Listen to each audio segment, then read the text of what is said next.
And welcome back to this episode of Gabe's Cave. I am the phenomenal Uncle Nasty. And I'm Brendan. And today, we got all kinds of things to talk about. It's like 3 or 4 topics. But before we do that, we need everybody out there to hit that like, hit that subscribe, share it to a buddy, and then we're going to have to thank our sponsor, rpghiring.com.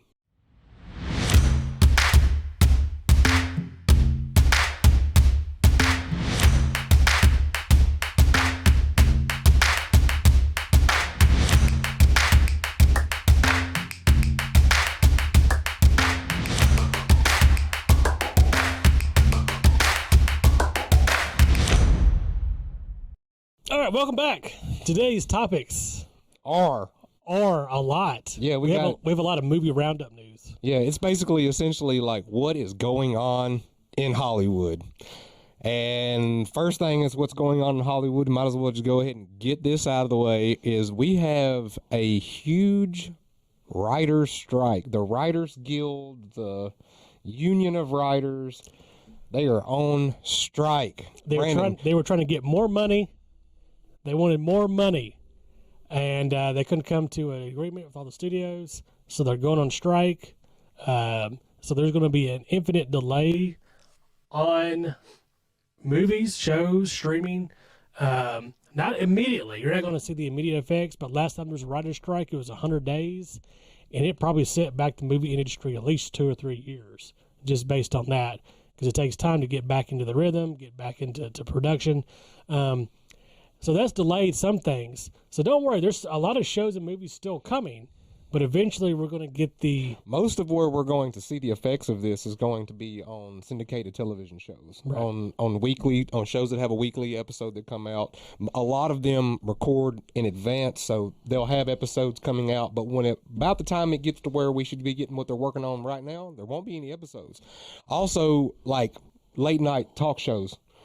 All those guys are being affected. Immediately, they're shut down. Yeah, because they have writers that write every single monologue, every single skit. Yeah, those late show hosts don't write their own jokes.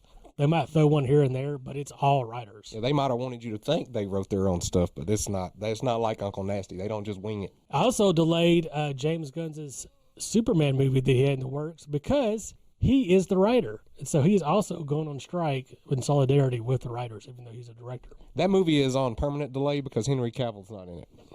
Yeah, right. I mean, who's Superman going to be anyways? So let's talk about these writers, Brandon. Last year, Hollywood reported losses, right at the end of 2022. Hollywood reported losses of 500, almost at 50, but that was 1 0 off and made a huge difference in this number. 500 billion with a B, people. $1 billion. That's how much money they lost. We had major movies, major Marvel movies and stuff like that, not even breaking even. Movies that, 2-3 years ago, the same type of movie was, So these people are on strike because they want more money. For an inferior product. For a product that has lost $500 billion is what they reported losing. Just so you guys know, the numbers game, it's a hard one to figure, especially when you're trying to figure out if these companies report are making money or if they're losing money. You kind of have to read between the lines. So let's say Disney, here they're coming out with these new live action movies, and they say that The Little Mermaid they spent $200 million. That's what they spent on the movie. That's not what they spent on marketing the movie and all these other things. So we're probably looking at closer to $500 million. So if that movie doesn't make $550, $600 million, it's essentially a flop. And none of these movies here lately have been breaking even. The people that have saved us, the movies that have saved us from this lunacy, has been Top Gun Maverick, Spider-Man No Way Home, and the Mario movie. Mario movie was fire, man. It's so good. It is so good. It was great. I loved it. If you guys have not seen the Mario movie, we highly suggest the Mario movie. Guardians of the Galaxy will be out the weekend while you're watching this. And we highly suggest that too. I'm a big Chris Pratt guy. So, it's the last Guardians of the Galaxy. Our last episode, we told you Gamora's not coming back, Drax isn't coming back. So yeah, you'll want to catch that. So yeah, that's the whole writers debacle. Man, you got anything else to gripe about on that? Look, just while they're on strike, just fire them all. This is my opinion. They've been writing inferior products, most of them, not all of them, but a lot of them. The more popular one, there's a lot of nepotism in Hollywood. Yes, hire your buddy, hire the person that so and so knows, right? Or That's whatever. someone's son, someone's daughter. A lot of nepotism. That nepotism has kind of destroyed the creative effort of Hollywood. I say get rid of a lot of them while they're on strike. Bring in a new crew.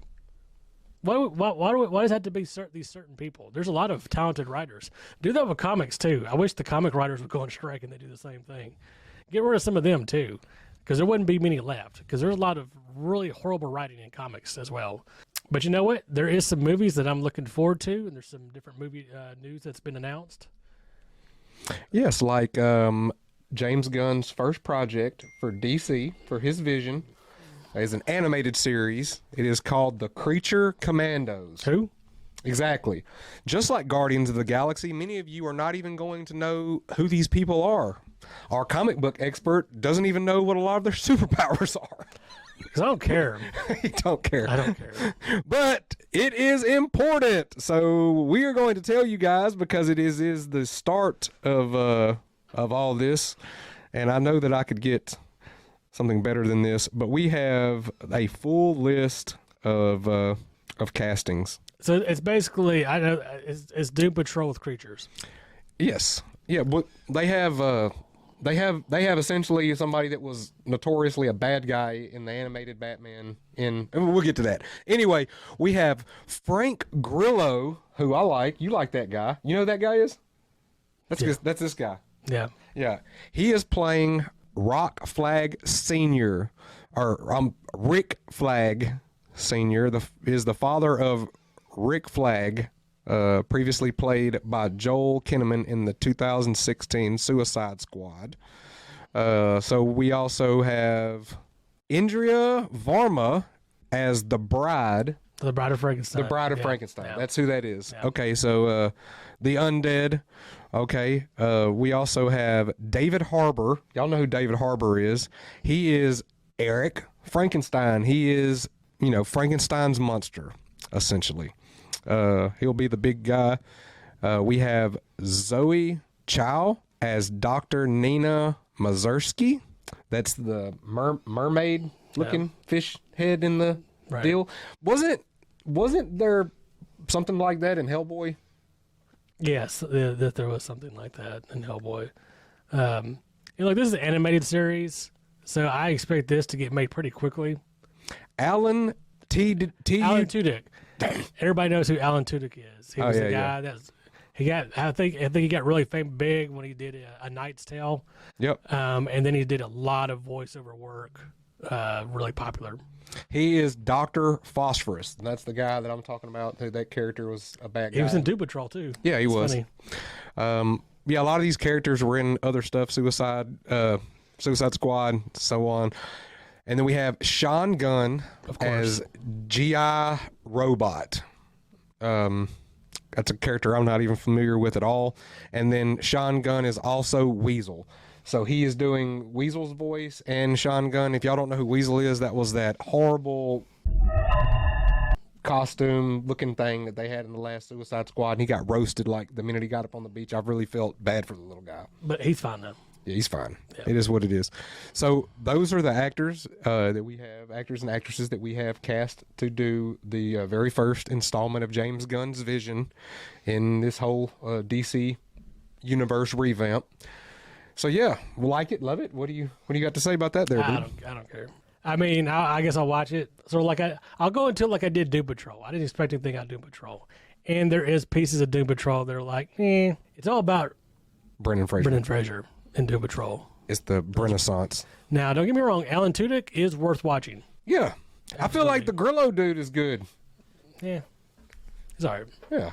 I'm not going to expect anything and just go into it with a clear mind.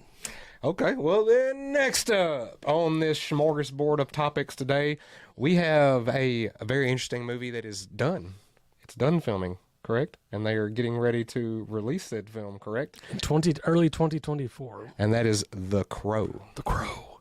The Crow follows Eric Draven, who was murdered in front of his girlfriend, fiance, and then he came back a year later to get revenge on all the people that murdered him and his fiance. And this completely counts as comic book pop culture stuff because guess what? There's Crow comic books.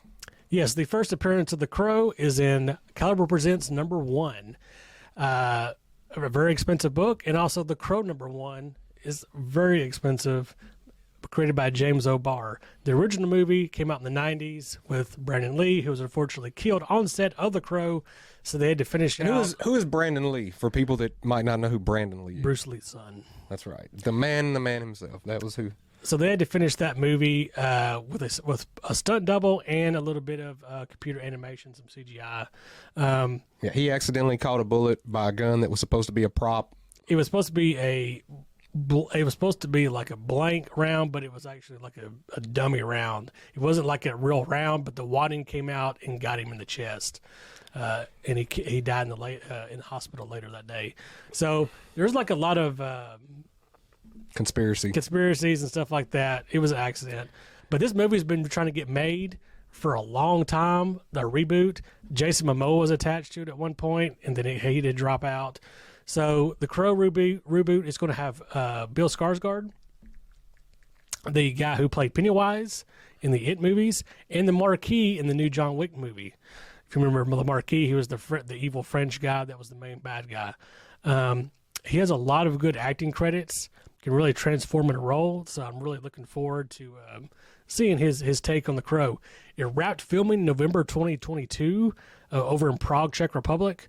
And I know it's in pre-production or post-production right now. It's supposedly slated for early 2024, although it could get pushed back if they're really liking it for a summer release. Yes, I'm looking at the cast right now. As he said, Bill Skarsgård. We have Danny Houston, F.K. Twigs, Isabella Wee, Jim High, David Bowles, Paul A. Maynard, just to name a few. It does look like there's going to be some strong acting in this film, that this is not just going to be a action, based solely on the special effects and stuff. And The Crow is a very dark Gothic comic, which is interesting because they filmed it in Prague, which is a very Gothic looking city. So that should be really cool background. I'm here for it. I am here for it. The next thing I'm here for that we know nothing about yet, but we're going to bring it to you anyway because we are going to be keeping you updated as news of this project comes out. And that is, they are coming out with what, dude? Street Fighter. Hadouken! A new Street Fighter live action movie. It will not have Jean-Claude Van Damme in it, unfortunately. Doing cocaine and... he was so jacked up on that movie, bro. I think that's one reason people say that movie was so bad that it's good. That's how I feel about it. Bison was the man, though. His famous speech in that movie, Raul Julia, he, for me, it was Tuesday's speech. Classic. Please support that in the video. I don't think it'll. It gets memed on TikTok. It's like all kinds of fun stuff. He was excellent, and that was his last role in movies. So they got big shoes to fill if they do Bison in that movie. So we don't know much about the Street Fighter movie. We don't know any cast or anything. Let me see what I can tell you that they are going to put out. Did they say when they're going to start filming? They do have directors. It's a team. It's a 2-person team of directors, and apparently they directed like a horror movie that's made the circuit around the film festivals. And it's got a lot of heat on it, and they got hired based on their film that's been hitting the film festivals. Okay, yes. New live-action Street Fighter movie is in the works, co-produced at Legendary Entertainment and Capcom. So Legendary is working hand-in-hand with Capcom to try to make this story be, I guess, as authentic as possible. I guess they saw what happened to the Mortal Kombat movie that came out, and they were like, no, not on our watch. Yeah. Yeah. And with Capcom's success with like the Sonic the Hedgehog movies, what did they do? They do Sonic the Hedgehog? I imagine Capcom had some say in that. Yeah. I That's know. Sega. I know it's Sega, but I think Capcom had they were like co-partners with Sega on that. We don't know. We don't know, people. Like we said, we're bringing it to you as we found out. I know Street Fighter 6 is coming out this summer, and I'm assuming they're trying to get ahead and get ahead of before the game comes out to get some hype around the release of a movie and to get that going. So there's a little bit more hype, maybe some more. Maybe they're trying to get funding for it before the game comes out, so there's a little more hype around it, so they can do a better movie. On April the 6th this year, Capcom and Legendary Entertainment officially announced that new live-action movie based on the Street Fighter is in the works. The news comes just days after The Hollywood Reporter broke the news of Legendary's acquisition of the rights to produce both film and TV shows from the fighting game franchise. The news broke via official Street Fighter Twitter's accounts with the promise of more details to come very soon. Production company Legendary Entertainment. So we don't know much about the Street Fighters movie other than Legendary and Capcom working together. We're going to keep y'all posted. Yeah, bro. So what did we tell them about today? We told them about the writer's strike, how they want more money for product. Look, in case you guys didn't know this, the last time they did this, we went from having like TV seasons that were like 80 episodes. Or it seemed like 80 episodes. No, seriously, they were like 60 to 80 episodes. We went to having TV seasons that were like 18, 20 episodes. They were like 20, 25 episodes. Some of them were 30. And now they're like 8 episodes. Yeah, so basically what we're saying is they want to. They're not saying like if you pay us more, we're going to do better work. No. They want to make the same amount of money to do less work. Essentially, is what they're asking for. They know they can't be given X amount more dollars. So essentially what they're asking for is to be able to stay home with their bunny slippers on more and not write and not do anything creative, which they haven't truly been doing anyway, and make more money, make the same amount of money is essentially what they want. They want to do less, make more. That's what they want. That's what they want. Yeah, we told you about that. We told you about the Creature Commandos. By the way, we talked about this with the whole Marvel deal. If you guys remember, we said that they shouldn't have put the weight of the new project on the shoulders of Ant-Man and Wasp for the start of the new phase. This is the start of the entire everything with the DC. But it's animated. But it's supposed to all tie together. He said it. This is his words, not mine, Brandon. I get it. Okay. I get it. That's all I'm saying is I don't know if this was a real good choice, but we'll see. I hope it does well. I like animated shows. We told you about the Crow movie. We told you about some of the cast that's going to be in that. We told you when it's going to come out. We're kind of excited about this. And we told you about there is a new Street Fighter film coming up. So I guess the only thing really left to do is to tell you about the Oklahoma City Pop Culture Con that is June the 24th and the 25th. The Oklahoma City Horror Con that is August 5th and the 6th. And Cowtown Comic Con August 30th to October 1st. And if you guys are local, Free Comic Book Day is the day this video airs. So if you are watching this video and you live anywhere near us, come on down to Gabe's Cave Comics Card and Collectibles, get some free comic books. Don't forget to check out the Thursday night Facebook live sale on Gabe's Cave Comics Cards and Collectibles on the Facebook page, where your boy Uncle Nasty, that's me, is going to be selling books where the majority of them all start at $1, even slabs sometimes. So yeah, good information, Brandon. We schooled these folks, dog. You sure about that? Pretty sure. Uncle Nasty, we out.